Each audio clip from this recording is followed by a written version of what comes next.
Welcome, guys. Welcome to another episode of Spending the Time with Dr. Joseph. So today we are going to continue with our last series, which was procrastination, and we'll be delving into recognizing different patterns and triggers for procrastination. Now, you all will agree with me that you cannot solve a particular issue without identifying the cause or perhaps the triggers. It's like, okay, I'm trying to treat a particular, or perhaps when you went to the hospital and you're like, after checking, after doing checkup and everything, they cannot still locate or perhaps see the triggers. Perhaps it was the spiritual stuff and they cannot locate, so they cannot give you a drug without identifying the symptoms. Now I'm trying to tell you some of the symptoms or perhaps the patterns at which one can procrastinate. We have a lot, but I was just discussing about 4, and the first one is delaying. Now, delay. What is delaying? The word delay. Now, for instance, you and I were talking, and I'm like, we had to go out, and I'm like, okay, Tunji Alpha, you don't delay me, Alpha, you are delaying me. Indirectly, you're trying to tell me that I'm trying to tell you that you're wasting my time. We have to catch something. We have to do something. So, delay necessarily means wasting time. It might be something necessary, but I'll believe that to a larger extent it's something that is not necessary. Like, instead of you to do it now, let me just think small. Let me just think small. Let me just delay in, and that is one of the triggers. That is one of the patterns at which it comes up. Okay, so the second one is avoidance, avoiding tasks. Now, to be very honest, every true intelligent people, or those that are really successful academically, understand the fact that they must not, to a larger percent, they must not avoid responsibilities. Reading is a responsibility, and if you are not reading as a responsibility, then we are not responsible enough. So when you are trying to avoid, you cannot grow if you are avoiding, you cannot grow. There's an adage that consistency makes perfection. Your consistency is in your non-avoidance of responsibility. Now, for instance, now you are supposed to go to class, and you're like, I know if I go to class today, they will give us assignments. No, let me avoid it. I'm telling you, you are definitely going to lose that as a student. So thirdly, we have perfectionism. So perfectionism.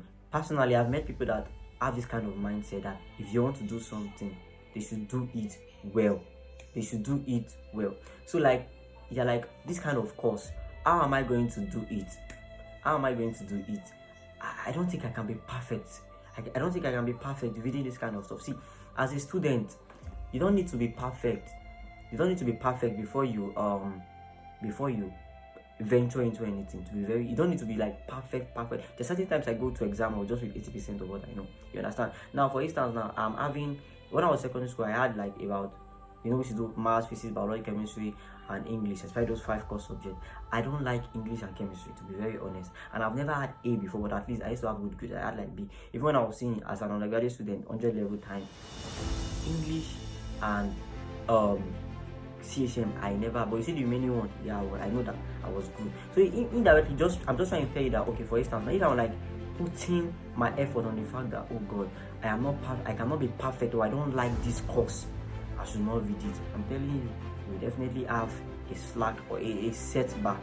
Now, we have various patterns for procrastination, that just as I said, but that 3 I listed, I guess, will be enough. So let's go into what triggers procrastination. We have a lot, you understand? You can even start mentioning, in fact, it's a lot. But the one that I know is very common is social media, TikTok, Facebook, and sometimes whenever we are just reading, we just feel this urge to, my social media, oh my God, let me come online. In fact, many people can't even do without their phone. In fact, if they sleep like this, the first thing they do when they wake up is, a lot of people have messaged me, oh no, let me check what is trending, oh let me check TikTok account, how many followers do I have, how many viewers do I have. That is one of the triggers, and sometimes a lot, in fact, to a larger percentage, it causes delays. It causes avoidance of responsibilities, because you just want some people are just too lazy, you understand? So secondly, we have peer pressure, we have friends, you understand? Sometimes, you just want to read that people are the friend is like, Tunji Alpha, no go play ball, Tunji Alpha, no go play COD. And based on the fact that you're under the influence of your friends, you're like, oh my God, I don't want to go now. So you feel peer pressure. Also, we also have a lot of things. We have phone notifications, it might just be in form of email, text, it might even be in form of normal message. Sometimes you might be reading and you plan that you're ready for 1 hour this time. I know especially those iPhone users, you just say ping, ping, ping, ping, or perhaps OP alert, you understand? Personally, if I'm reading, I tend to use airplane. I don't know to stop. So sometimes you might be focused on a particular stuff, but just hearing that sound can distract us from our life. Okay. Let me just check. Is it message? And as you are checking the message, perhaps it is normal text message from MTN or perhaps OP alert. Oh, who sent me money? Who sent money? Boom. You are distracted already. You delay it. You avoid responsibility. So you understand. So in the next class, we'll be talking about how to, we've talked about a lot of things in procrastination, but we need to target, since we already know the triggers and causes and the patterns, we need to target bringing up a particular perhaps will I say cure. The next class we'll be discussing how strategies to not to engage in procrastination. Thank you once again. I remain Dr. Joseph.